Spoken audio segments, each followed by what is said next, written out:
એટલે ગંગાજીને પૃથ્વી પર લાવવાને માટે સગર અને કેશિની એમના દીકરા, એમનું નામ અસમંજસ,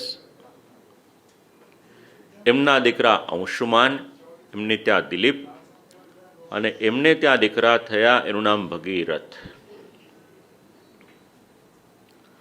ભગીરથ રાજાએ તપ કર્યું.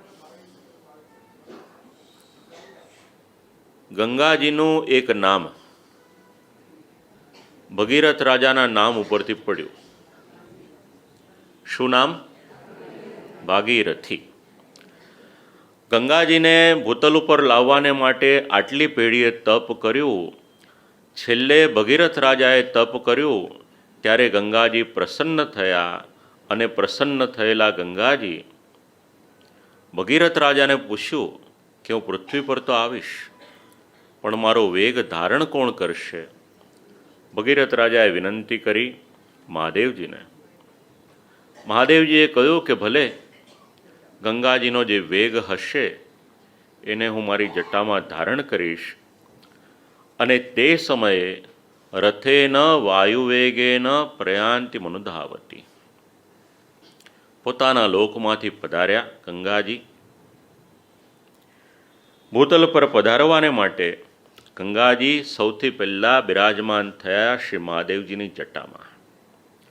કારણ અસહ્ય અને પ્રચંડ વેગ, જો અગર એ વેગ એને ધીરો કરવામાં ન આવે તો આખી જ પૃથ્વી એને ડૂબાડી શકે એવું સામર્થ્ય હતું.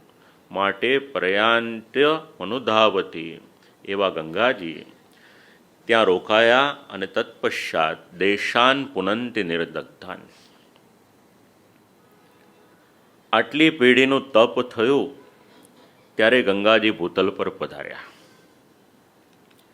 હવે આપણે શું કર્યું આ ગંગાજીની સાથે એ પણ જરા વિચારવા જેવું છે. વિશ્વની જેટલી જેટલી મોટી નદીઓ છે એમાં ગંગાજીનું નામ આવે છે.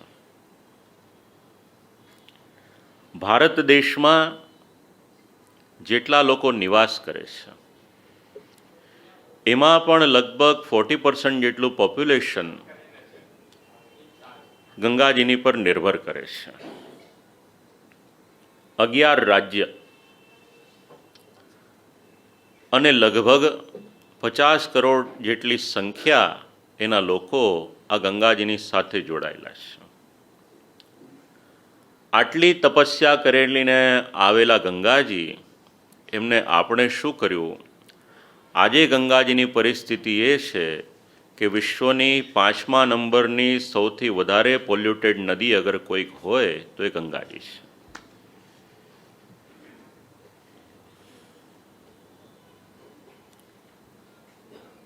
કેટલું તપ કર્યું ત્યારે ગંગાજી ભૂતલ પર આવ્યા. એક તરફ આપણે એમને મા સમાન ગણ્યા, અને બીજી તરફ એ જ ગંગાજી, એમાં આપણે એટલો બધો કચરો નાખ્યો કે આપણા સ્વાસ્થ્ય માટે અને પર્યાવરણને માટે આ બંને રીતે ગંગાજી એને આપણે દૂષિત કર્યા. રિસર્ચ એવું સમજાવે છે કે 3 પ્રકારનો કચરો આપણે ગંગાજીમાં નાખીએ છીએ. એક તો માનવજાત પોતાનો કચરો નાખે છે. 19 મોટા મોટા શહેરો જેની વસ્તી 1 લાખ, 1.25 લાખ, 1.5 લાખ, 2 લાખ કે એનાથી વધારે, અને એની કરતાં નાના નાના લગભગ 50 જેટલા શહેરો, આ બધા જનો કચરો એ ગંગાજીમાં વહાવ્યો. એટલે આ ગંગાજીની અત્યારની પરિસ્થિતિ. આ કેવળ માનવ કચરો એનું પરિણામ. એનાથી આગળ વિચારીએ તો આ શહેરોમાં જેટલા કારખાનાઓ છે, ઇન્ડસ્ટ્રીઝ છે, એનો કચરો. વારાણસી હોય, પટના હોય, અલ્હાબાદ હોય, કાનપુર હોય, અસંખ્ય કારખાનાઓ ત્યાં આગળ આવ્યા છે, અને જેટલી ઇન્ડસ્ટ્રીઝ છે એ બધા જનો કચરો ક્યાં નાખ્યો? તો આપણે ગંગાજીમાં નાખ્યો. એ ગંગાજીને આપણે પ્રદૂષિત કર્યા. આનાથી ન અટક્યા તો ત્રીજા પ્રકારનું રિલિજિયસ પોલ્યુશન, ટ્રેડિશન્સ આપણે જે કરીએ છીએ, જઈએ પૂજન કરવાનો આગ્રહ કરીએ, એનું પરિણામ શું આવે છે દેખાય છે. જે ગંગાજીએ આપણને આટલું બધું આપ્યું, આપણે એ ગંગાજીને પૂર્ણ રીતે પ્રદૂષિત કરી નાખ્યા. ઘણા વર્ષોથી મિશન ચાલે છે કે ગંગાજીને શુદ્ધ કરીએ, પણ અબજો રૂપિયા ખર્ચાયા, તે છતાં પણ આજ દિવસ સુધી એ ગંગાજી શુદ્ધ થયા નથી. આ ગંગાજીનું ચરિત્ર, આ ભાગવતજીનો આપણી સાથે સીધો સંબંધ. ભારત વર્ષનો એક સમય એ હતો કે જ્યારે ગંગાજીને માટે શ્લોકો એની રચના થતી છે.